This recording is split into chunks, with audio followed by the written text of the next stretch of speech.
now turn up.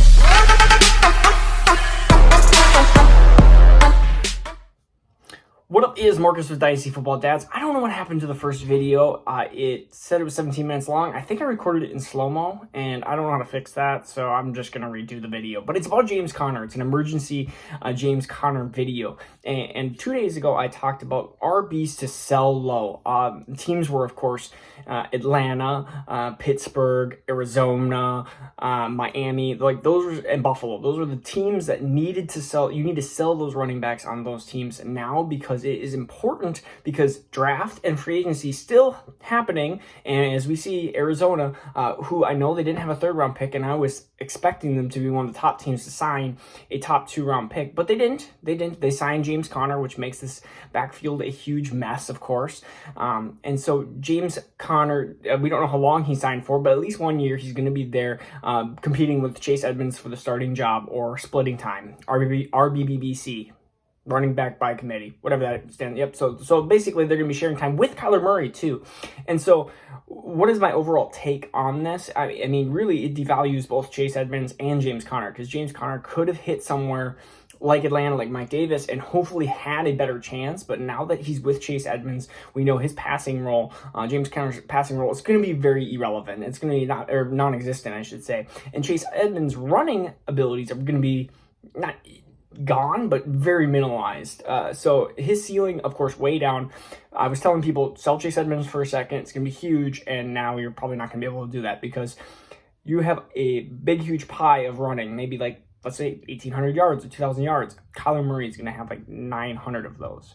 So that is going to be a huge problem, because you're going to have almost, or like 45%, 40% of that pie is going to be Kyler Murray. And so I look at the backfield being very, very similar to Buffalo in 2020, where you had Zach Moss, you had Devin Singletary, and you had Josh Allen.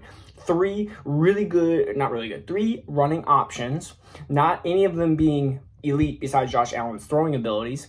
And so you're going to have two running backs that are going to be not efficient, not startable. I mean, very, very poor unless one of them is hurt, which James Conner is likely to be hurt more than Chase Edmonds. So where do I see these running backs? I mean, I see these running backs out of my top 30. I mean, these are easily out of my top 30 running backs. I've been a huge down on James Conner. I don't think he can stay healthy. And even when he does stay healthy, I feel like he's definitely one of those running backs. It just isn't the elite talent. It doesn't have elite abilities. So that's why I've been so low on him. I don't believe in him. I like his story, but I mean, that doesn't mean I like him as just as a person, but I mean, as a player, it's a big difference. And then Chase Edmonds, my cap on Chase Edmonds was probably a K total yards, 500 on the ground, 500 receiving. And that's probably his cap still. I mean, but we're looking at probably a guy who's going to hit 400 yards rushing, maybe 500 receiving. And you're going to be into this kind of situation. That's his cap, 900 yards. Ultimately, what do you want that over? Well, maybe 1,000 yards, because I guess they're playing 17 games this year. So maybe add a extra 50, 60, 70 yards. This guy is 25 carries, 70 yards was his best game last year. I don't believe in Chase Edmonds. I don't believe in James Conner. I feel like this is a backfield stay away from. Like, these are, if there's value to be had, if there's value in any of these running backs, please trade them now, because I feel like they're just going to be running backs that are just you're going to start them because you think that they're going to be dynamite, and then all of a sudden Kyler Murray's going to run for 80 yards and a touchdown, and he's going to throw a bunch, and you're going to be like, well, crap, I just started a running back that got 15 carries for 50 yards and didn't get me what I needed.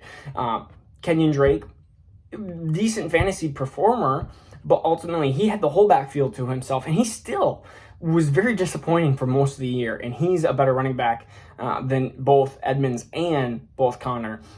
So look at that as what you may see. So again, I'm glad I didn't put this in slow-mo, because we don't need 17 minutes of video of me going, James Conner is a sell. Like, we don't need that. But so this is kind of like an emergency thing. And if you've learned anything, please sell the running backs from the following teams: Atlanta, Buffalo, Miami, and Pittsburgh, because they're next on the chopping block. If you can learn anything in the next 60 seconds, like, those are the teams to sell. Mike Davis, Anthony McFarland, Benny Snell, like, those, even Devin Singletary and Zach Moss, like, don't sell. Like, just do that now, because the chances are their backfield situation is not going to be any better here in a couple of weeks. So that is what I would recommend, especially in Dynasty football. So again, this is Marcus with Dynasty Football Dads. No Jackson on me today. I get a little bit of breather, but we will see you tomorrow, and we are going to be doing a 3-round Superflex mock that is going to be posted on here. I believe that's the next video. And then I have a couple more as well. All right. So peace out. I will see you tomorrow. And don't forget to subscribe for that Jerry Judy giveaway. All right. Bye. Now turn up.